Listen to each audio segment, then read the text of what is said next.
हाँ जी। Good morning students. Last class में अपन ने बातें कर ली थी थोड़ी बहुत। आज जो बातें करेंगे अपन है वो बात करेंगे। अच्छा, मैंने तेरे को संक्रमण अवस्था और मध्यवर्ती में अंतर के लिए पढ़ने के लिए बोला था तेरे को।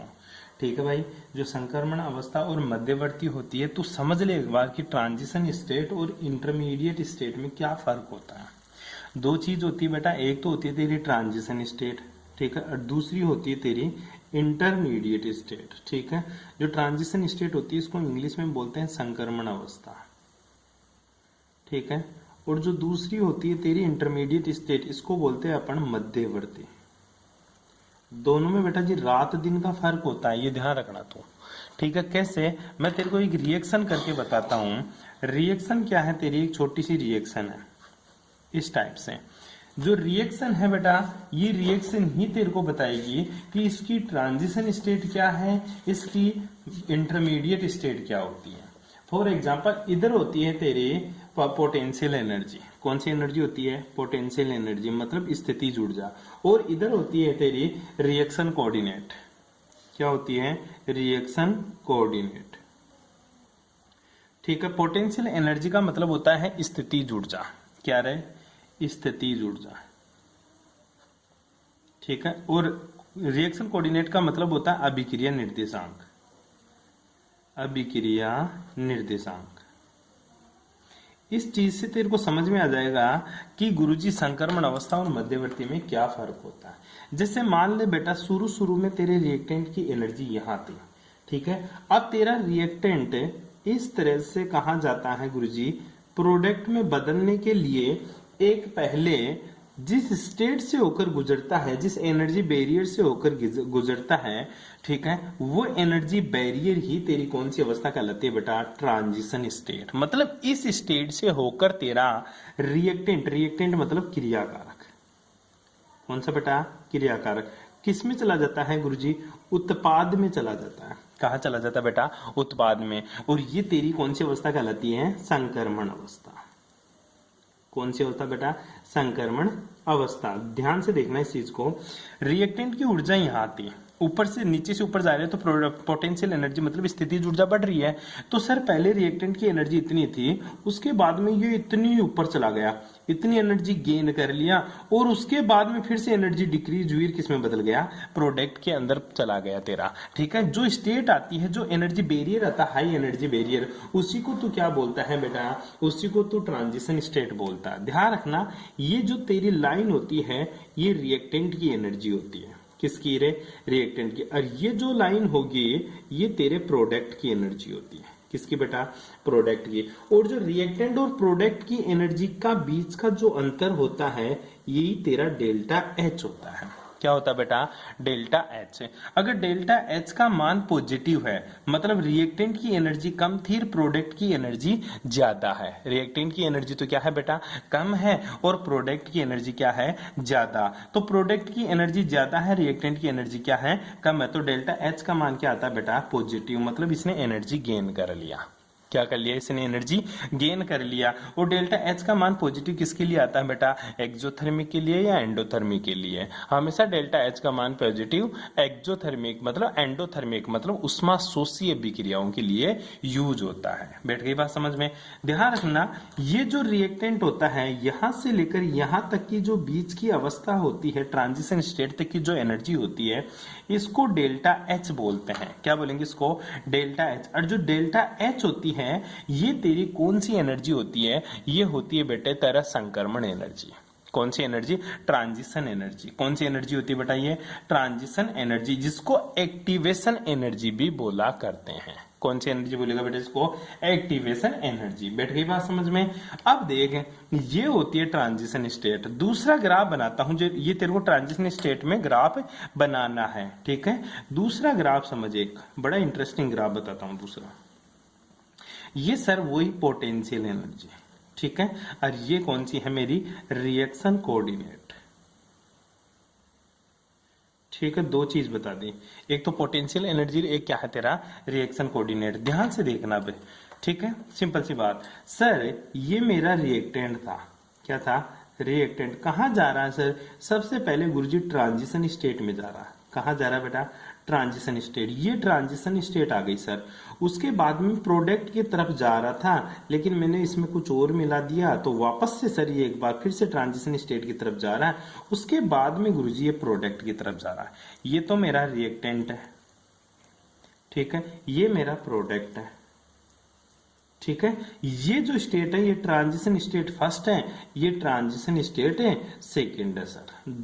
दो ट्रांजिशन स्टेट के बीच की जो अवस्था होती है उसी को मैं क्या बोलता हूं, इंटरमीडिएट। क्या बोलेगा इसको, इंटरमीडिएट मतलब मध्यवर्ती। बस ये बात तेरे को ध्यान में रखना। दो ट्रांजिशन स्टेट के बीच की जो स्टेट होती है इसी को मैं इंटरमीडिएट बोलता हूं। क्या बोलेगा बेटा, इसी को इंटरमीडिएट बोलेगा। बैठ गई बात समझ में, इसी को तू मध्यवर्ती बोलेगा। ये बात तेरे को उन दोनों में और लिखनी है जहां तू SN1 और SN2 उनको शो करवाएगा बेटा। बैठ गई बात समझ में। बस ये चीजें बहुत ही ज्यादा इंपॉर्टेंट थी, इसलिए मैंने आप लोगों को बता दिया। नोट्स में नहीं मिलेगी, ये चीजें आपको खुद से करनी है। अब अपन चलते हैं अपने टॉपिक की तरफ वापस। हाँ, मैं पढ़ा क्या रहा था तुम लोगों को, ट्रांजिशन स्टेट हो गई थी। अपन पढ़ेंगे आज बेटा उत्पाद विश्लेषण। दो चीज के लिए बताया था मैंने। एक तो तेरे को बोला था उत्पाद का विश्लेषण वाली विधि से पहले कि अपन को दो चीज पढ़नी है, उत्पाद विश्लेषण और मध्यवर्ती का अध्ययन। मध्यवर्ती मतलब ट्रांजिशन स्टेट्स के बारे में अपन ने पढ़ लिया। अब पढ़ेंगे उत्पाद विश्लेषण। उत्पाद विश्लेषण को बोलते हैं प्रोडक्ट एनालिसिस। क्या बोलेगा इंग्लिश में, प्रोडक्ट एनालिसिस, डेट एनालिसिस। क्या होता है तेरा प्रोडक्ट एनालिसिस, ध्यान से देखना इसको बेटा। प्रोडक्ट एनालिसिस के आधार पर अगर तू रिएक्टेंट से क्या बना लिया, गुरुजी मैंने प्रोडक्ट बना लिया। अब प्रोडक्ट में कितने प्रोडक्ट है, कौन सा ज्यादा मात्रा में मिल रहा है, कौन सा कम मात्रा में मिल रहा है, ठीक है। जैसे तू एक रिएक्शन कराता है, HCl की रिएक्शन NaOH से करवाता है, ठीक है, और तेरा क्या बनता है, उत्पाद बनता है गुरुजी NaCl प्लस H2O। तो इस प्रोडक्ट का एनालिसिस करके तू इस रिएक्शन की मैकेनिज्म के बारे में बता सकता है।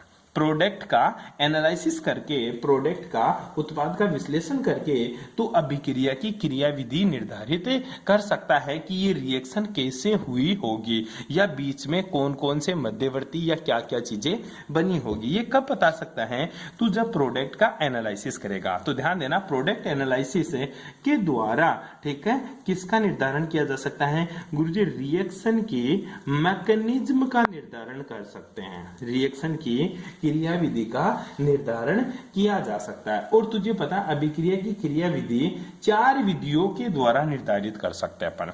टोटल कितनी बेटा, 4 मेथड है, ठीक है, 4 मेथड है। किसके लिए बेटा, to determine the product analysis, ठीक है। 4 मेथड्स कौन कौन से हैं। जो पहला मेथड है बेटा वो है तेरा समस्थानिक प्रभाव, ठीक है, समस्थानिक विधि। बहुत इंपॉर्टेंट है, 10 बार पूछ ली, अब की बार भी ये पूछेगा। समस्थानिक विधि, इसको बोलते हैं आइसोटोप मेथड। दूसरा जो मेथड है बेटा वह है तेरी त्रिविम विधि। कौन सी विधि बेटा, त्रिविम विधि। त्रिविम विधि, ठीक है, ये भी बहुत ही ज्यादा इंपॉर्टेंट है, ठीक है। स्टेरिक मेथड बोलते इसको। कौन सा, स्टेरिक मेथड, ठीक है। ये कौन सा है, आइसोटोप या आइसोटोनिक मेथड भी बोल सकता है, ठीक है, isotope method.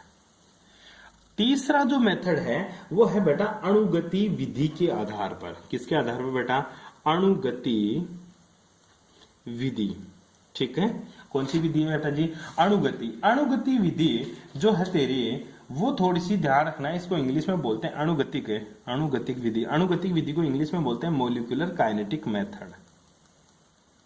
Molecular kinetic method, ठीक है बेटा।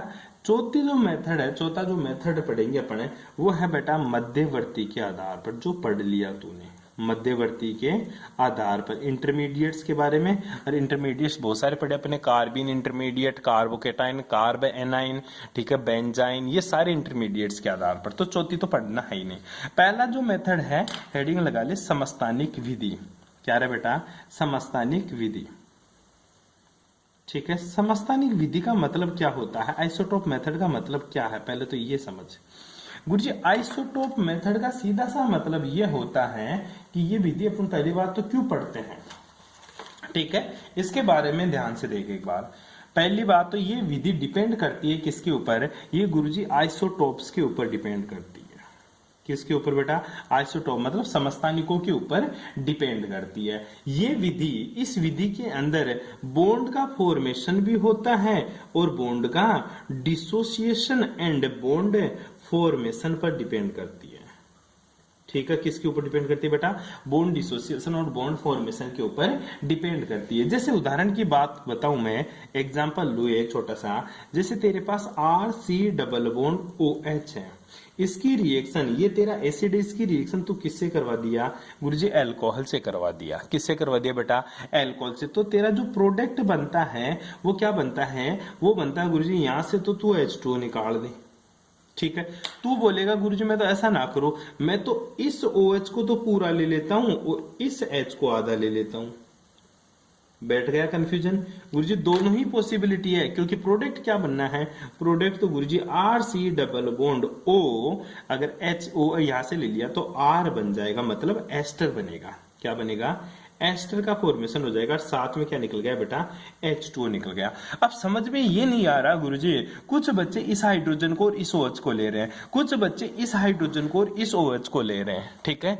तो तू कंफ्यूजन है कि गुरुजी कौन सा ऑक्सीजन इस पानी में है और कौन सा ऑक्सीजन इस एस्टर में रह गया, ठीक है। तो इसका डिटरमाइन करने के लिए, ये इसको समझने के लिए अपन ऑक्सीजन का समस्थानिक यूज कर लेते हैं। समस्थानिक क्या होता है, जैसे हाइड्रोजन के 3 समस्थानिक होता है, H1 H2, ठीक है, H21, ठीक है, H31, जिसको ड्यूटेरियम, इसको ट्यूटेरियम बोलते हैं, और ये तेरा हाइड्रोजन होता है। तो हाइड्रोजन के 3 समस्थानिक होता है। वैसे ऑक्सीजन का समस्थानिक 16 भी होता है और ऑक्सीजन का समस्थानिक 18 भी होता है, ठीक है। तो मैं ऑक्सीजन, इस ऑक्सीजन को क्या ले लिया गुरुजी, ऑक्सीजन 18 ले लिया। कौन सा ऑक्सीजन ले लिया बेटा, ऑक्सीजन 18। अगर ये ऑक्सीजन 18 यहां आ रहा है तो समझ जाना है कि सर ये OH पूरा ही हाइड्रोजन के साथ गया है, ठीक है। और ये जो O है, ये कौन सा O है गुरुजी, ये अल्कोहल वाला ऑक्सीजन मिलेगा, ठीक है। ऐसे अगर बिना समस्थानिक, इसका समस्थानिक नहीं लेगा तो तेरे को कंफ्यूजन रहेगा, सर कौन सा ऑक्सीजन पानी के रूप में बाहर निकला है। तो तेरे को समस्थानिक फिक्स कर दिया कि ये ऑक्सीजन 18 वाला है मेरा, तो ऑक्सीजन 18 पानी के रूप में आ गया। तो पता चल गया एसिड का तो OH काम में आया है और अल्कोहल का हाइड्रोजन काम में आया है। इस तरह से तेरी ये रिएक्शन है, ये समस्थानिक विधि बहुत ही ज्यादा इंपॉर्टेंट साबित होती है। पर एक बात समझे, क्या गुरुजी समस्थानिक का रिएक्शन के ऊपर कोई प्रभाव पड़ेगा? ध्यान रखना बेटा, समस्थानिक रखने पर प्रोडक्ट में कोई प्रभाव नहीं पड़ता।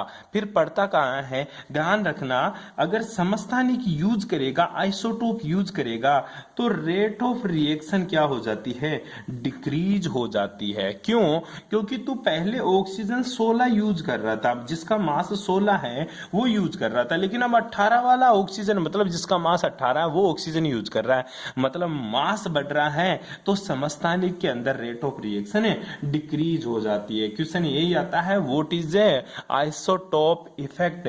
तो आइसोटोप इफेक्ट कुछ नहीं होता, आइसोटोप इफेक्ट के अंदर गुरुजी एक हल्के समस्थानिक के स्थान पर एक लाइटर एलिमेंट या लाइटर आइसोटोप के स्थान पर हेवी एलिमेंट्स रख देते हैं, हेवी आइसोटोप रख देते हैं, जिसकी वजह से रेट ऑफ रिएक्शन इफेक्ट होती है। क्या होती है बेटा, रेट ऑफ रिएक्शन इफेक्ट होती है। यही कारण होता है समस्थानिक रखने पर अभिक्रिया की रेट क्या हो जाती है, डिक्रीज हो जाती है, घट जाती है।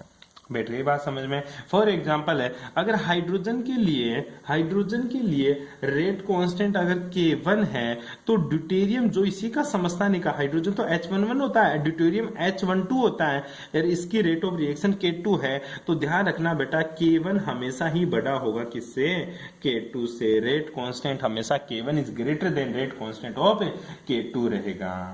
बैठ गई बात समझ में। बस ये बात आप लोगों को ध्यान में रखना, इसी को समस्थानिक प्रभाव बोलते हैं। बाकी का तेरे को नोट्स अच्छे से दे रखा है, वहां से पढ़ेगा। थ्योरी, दूसरा जो इफेक्ट है बेटा वो है तेरा त्रिविम विधि। कौन सी विधि है बेटा, त्रिविम विधि। त्रिविम विधि मतलब इसको क्या बोलते हैं? Steric method. कौन सा मेथड है?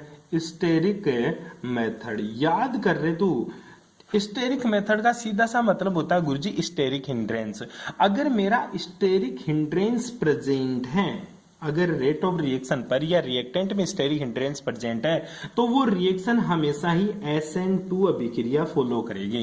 अगर स्टेरिक हिंड्रेंस अब्सेंट है, त्रिविम बाधा अब्सेंट है, तो वो रिएक्शन हमेशा SN1 पाथ फॉलो करती है। बस यही त्रिविम इफेक्ट होता है। अगर त्रिविम बाधा, फॉर एग्जांपल जैसे ये कार्बन है, यहाँ पे गुरुजी Cl है, इधर मैंने CH3 लगा दिया, इधर भी मैंने CH3 लगा दिया, इधर भी मैंने CH3 लगा दिया, तो अब मैं OH माइनस का अटैक कराऊंगा ना, और प्रोडक्ट क्या बन जाएगा गुरुजी? OH इधर, CH3 इधर, CH3 इधर, और ठीक है CH3 इधर, और साथ में क्या निकल जाएगा गुरुजी? Cl minus. ठीक है, तो ये हमेशा ही पीछे से अटैक करेगा, क्योंकि इधर इसको स्टेरिक हिंड्रेंस मिलेगा। इधर क्या मिलेगा बेटा जी?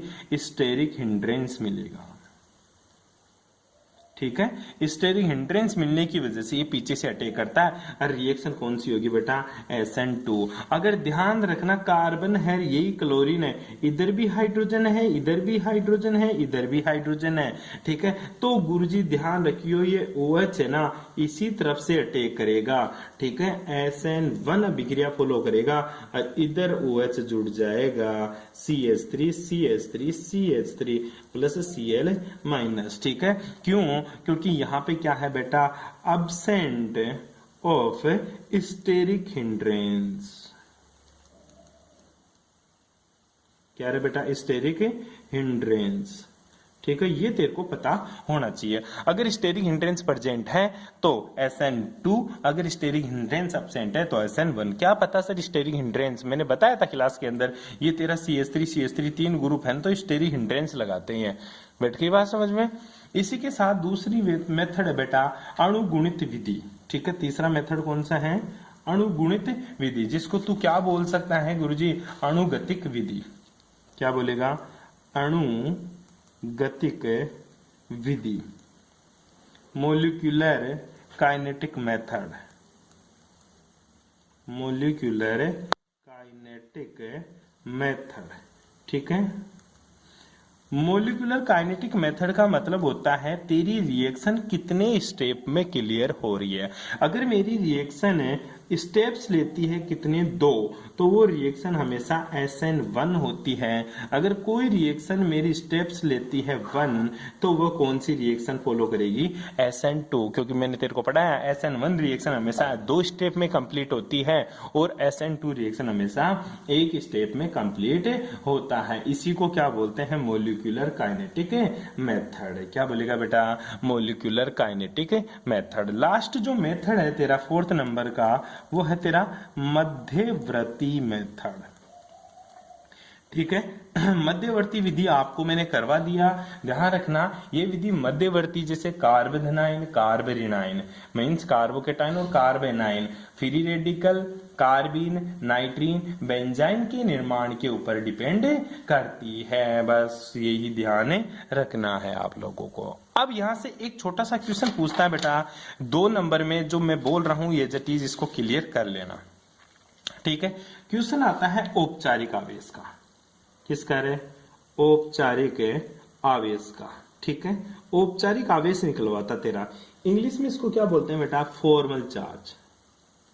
फॉर्मल चार्ज क्या होता है सर? फॉर्मल चार्ज, मैं तेरे को फॉर्मल चार्ज का मतलब होता है किसी अणु या परमाणु, किसी मॉलिक्यूल्स में, ठीक है, उसके न्यूट्रल स्टेट में जितना चार्ज उपस्थित होता है, ठीक है, उसी को फॉर्मल चार्ज बोलते हैं। अपन क्या बोलेंगे? उसी को फॉर्मल चार्ज। ध्यान रखना, किसी अणु में यदि किसी परमाणु की विद्युत ऋणताएं समान हो और प्रत्येक परमाणु पर उपस्थित आवेश उस परमाणु का औपचारिक आवेश कहलाता है। क्वेश्चन ये नहीं आएगा फॉर्मल आवेश क्या है, डेफिनेशन लिखो।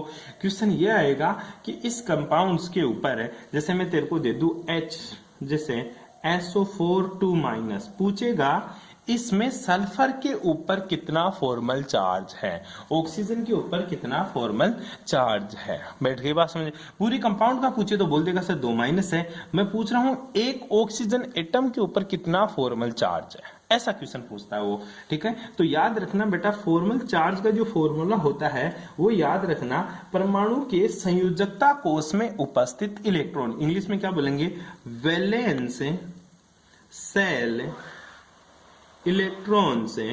ठीक है, वैलेंस सेल इलेक्ट्रॉन माइनस करना है उसमें से क्या, अनपेड इलेक्ट्रॉन, अनपेड इलेक्ट्रॉन्स। ठीक है, प्लस से पेड इलेक्ट्रॉन।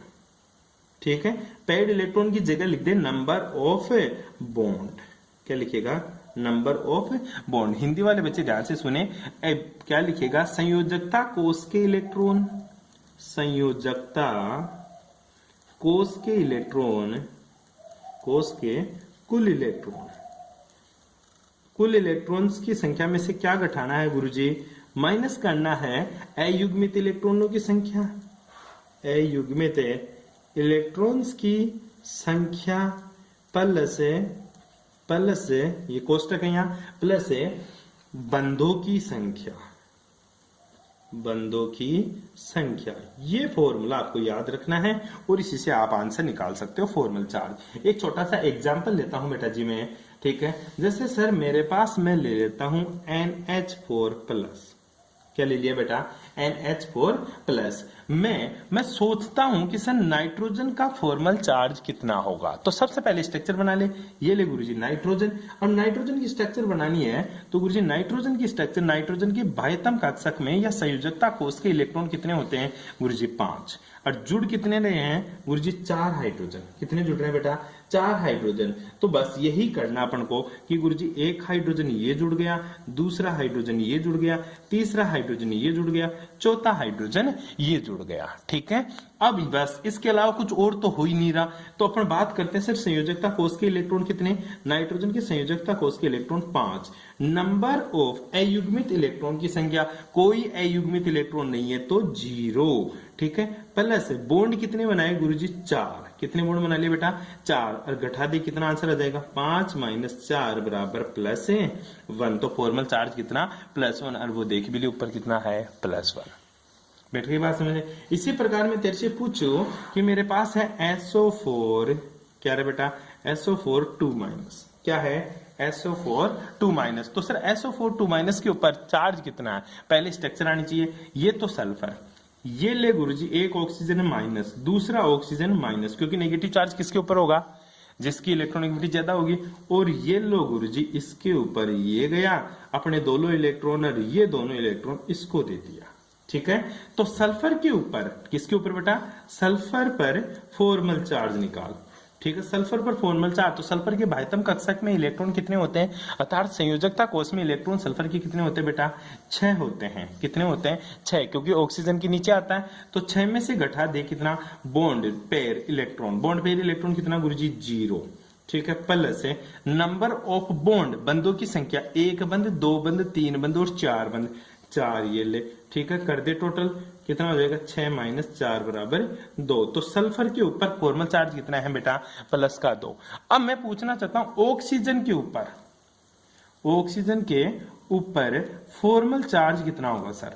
ऑक्सीजन के ऊपर इसको ले ले चाहे इसको ले ले, अपन को नहीं पता, क्योंकि ये माइनस बेटा ध्यान क्यों इन दोनों के ऊपर भी होता है। तो ये चीज ध्यान रखने की होती है कि ये माइनस चीज ये नहीं है कि केवल एक के ऊपर ही है, ये माइनस चीज सभी के ऊपर देखने को मिलता है। मेरे को बैठ गई बात समझ में। अब देख इसमें आगे सिंपल सी बात, ऑक्सीजन के ऊपर निकालें तो इस ऑक्सीजन के पास चलते हैं। ऑक्सीजन के बाह्यतम कक्षक में 6 होते हैं, क्योंकि ये ऑक्सीजन फैमिली है। अब काउंट करते हैं इसके इलेक्ट्रॉन, 2 इलेक्ट्रॉन तो ये रहे बेटा, 2 इलेक्ट्रॉन इसके ये रहे, और एक क्या है तेरा नेगेटिव चार्ज, और नेगेटिव चार्ज में भी कितने इलेक्ट्रॉन, 2 इलेक्ट्रॉन। कितने इलेक्ट्रॉन बेटा, 2 इलेक्ट्रॉन। ध्यान रखना है ये चीज, नेगेटिव चार्ज में कितने इलेक्ट्रॉन, 2 इलेक्ट्रॉन नेगेटिव चार्ज में भी मेरे को देखने को मिलता है हमेशा। बैठ गई बात समझ में। तो 2 और 2 4, 2 6। ठीक है, तो सर 6 तो अनपेड इलेक्ट्रॉन। ठीक है, एक है, एक में कितने इलेक्ट्रॉन, 2 2 4, एक नेगेटिव चार्ज है तो इसमें भी 2 इलेक्ट्रॉन होते हैं, तो 6 ये ले। ठीक है, इसके साथ गुरुजी एक इसने बॉन्ड भी बना रखा है, तो अल्ले बॉन्ड वाला जोड़ दे, ठीक है। टोटल घटा दे, 6 माइनस 7 बराबर कितना, -1। तो देख ले ऑक्सीजन के ऊपर चार्ज भी कितना है, -1। ठीक है, एक दो एग्जाम्पल और डिस्कस करते हैं, तो एग्जाम में पूछ सकता है तेरे को, ठीक है। जो मैं बता रहा हूं ध्यान से देख ले एक बार के लिए। मैं तेरे को एक एग्जाम्पल दे देता हूं कि NH3 बॉन्ड बना रखा है किसके साथ, BF3 के साथ। तो पूछ रहा है बोरोन के ऊपर फॉर्मल चार्ज कितना है। तो तेरे को स्ट्रक्चर बनानी है। ये नाइट्रोजन, गुरुजी ये ले हाइड्रोजन है, ये ले हाइड्रोजन है, ये ले हाइड्रोजन, और ये नाइट्रोजन का लोन पेयर जो डोनेट कर दिया किसको, बोरोन को, और ये ले फ्लोरीन, ये ले फ्लोरीन, ये ले फ्लोरीन। बैठ गई बात समझ में। अब चार बोरोन पर फॉर्मल चार्ज, फॉर्मल आवेश, ठीक है। फॉर्मल चार्ज कितना होगा, काउंट करते हैं सर। बोरोन के बाह्यतम कक्षक में इलेक्ट्रॉन 3 ही होते हैं गुरुजी बोरोन के, क्योंकि वैलेंशियल इलेक्ट्रॉन 3 माइनस है। बोरोन के ऊपर अनपेड इलेक्ट्रॉन गुरुजी 0 कोई नहीं है, क्योंकि 3 है तो इन तो बॉन्ड बना लिया, एक एक्स्ट्रा और बन रहा है, ठीक है। प्लस से नंबर ऑफ बॉन्ड 1 2 3 4, ये ले 4 बॉन्ड। बैठ गई बात समझ में। तो बोरोन के ऊपर फॉर्मल चार्ज कितना, 3 माइनस का 4 बराबर कितना आ गया बेटा, माइनस का 1। ऐसे अपन फॉर्मल चार्ज निकालते हैं बोरोन के ऊपर। बैठ गई बात समझ में। आगे चले, सर मेरे को तो HNO3 का बता। किसका है बेटा, HNO3 का। स्ट्रक्चर बना ले HNO3 की। तो ये तो नाइट्रोजन गुरुजी डबल बॉन्ड ये, और ये सर एक इसने क्या बना लिया, कोऑर्डिनेट बॉन्ड, और ये ले ऑक्सीजन, और ये ले हाइड्रोजन। इस टाइप की स्ट्रक्चर होती है इसकी। पूछेगा किसके ऊपर, ये ले मेरे को बता तू सर। इसको मैं ऑक्सीजन को A नाम दे देता हूं, इसको B नाम दे देता हूं, ठीक है। या इसको तू C दे दे और इसको क्या दे दे, B दे दे, ठीक है। पूछ रहा है वो सबसे पहले है कि हाइड्रोजन पर औपचारिक आवेश कितना होगा। हाइड्रोजन पर औपचारिक आवेश, ठीक है। तो हाइड्रोजन पर औपचारिक आवेश मतलब फॉर्मल चार्ज। तो हाइड्रोजन के निकाले, हाइड्रोजन के बाह्यतम कक्षक में इलेक्ट्रॉन बेटा एक ही होता है हमेशा, माइनस है। हाइड्रोजन के अनपेड इलेक्ट्रॉन गुरुजी है ही नहीं, एक ही होता है, तो एक बॉन्ड बना लिया, ठीक है। बॉन्ड कितना बनाया, एक, काउंट कर दे, 1 माइनस 1 बराबर कितना, 0, ठीक है। अब बोलता है कि नाइट्रोजन पर औपचारिक आवेश, ठीक है। तो निकाल नाइट्रोजन के बाह्यतम कक्षक में इलेक्ट्रॉन गुरुजी 5, ठीक है। बॉन्ड कितने बनाए, सॉरी अनपेड इलेक्ट्रॉन कोई नहीं है सर। बॉन्ड कितने बनाए, 1 2 3 4, कितने बॉन्ड बना लिए बेटा, 0 प्लस 4, कितने बॉन्ड बना लिया रे, 4 बॉन्ड बना लिया। तो कर ले बेटा 5 माइनस का 4 कितना, प्लस का 1। इसी तरह ऑक्सीजन जो ए वाला है ना, इसके ऊपर फॉर्मल चार्ज बता, ये रहा, ठीक है। तो देख ले बेटा इसके ऊपर ये तो क्या होते हैं, इसके लोन पेयर है, ठीक है। तो काउंट करते हैं सर इसके लोन पेयर। ध्यान दे ले एक बार के लिए ढंग से। ऑक्सीजन के बाह्यतम कक्षक में इलेक्ट्रॉन 6, बॉन्ड लोन पेयर कितने, 2 में इलेक्ट्रॉन टोटल 4, ठीक है। प्लस बॉन्ड कितने बेटा, 2, टोटल कितने 6। तो 6 माइनस 6 बराबर कितना बेटा, 0, कितना रे, 0। ओ बी के ऊपर आ जा, ओ बी के ऊपर, ये रहा, ये ऊपर वाला। चलते हैं ओ बी के ऊपर, ठीक है। इसकी ऑक्सीजन के बाह्यतम कक्षक में 6 इलेक्ट्रॉन, लोन पेयर कितने, 1 2 3, ठीक है। इसने तो बॉन्ड बनाया नहीं ना, टोटल पूरे इलेक्ट्रॉन ही पड़ा। ये तो नाइट्रोजन ने इलेक्ट्रॉन देकर बॉन्ड बनाया। तो टोटल बाह्यतम कक्षक में लोन पेयर भी कितने, lone pair electron 6, plus bond pair कितना गुरुजी, एक बॉन्ड बनाया जो नाइट्रोजन ने दिया था। टोटल 6 माइनस 7 बराबर कितना हो गया, माइनस का 1। इस तरह से तू फॉर्मल चार्ज निकाल सकता है किसी का भी। यहाँ तक आपको करना है, यह यूनिट यहाँ पे खत्म होती है। कोई प्रॉब्लम हो तो पूछ सकता है। Thanks for cooperation.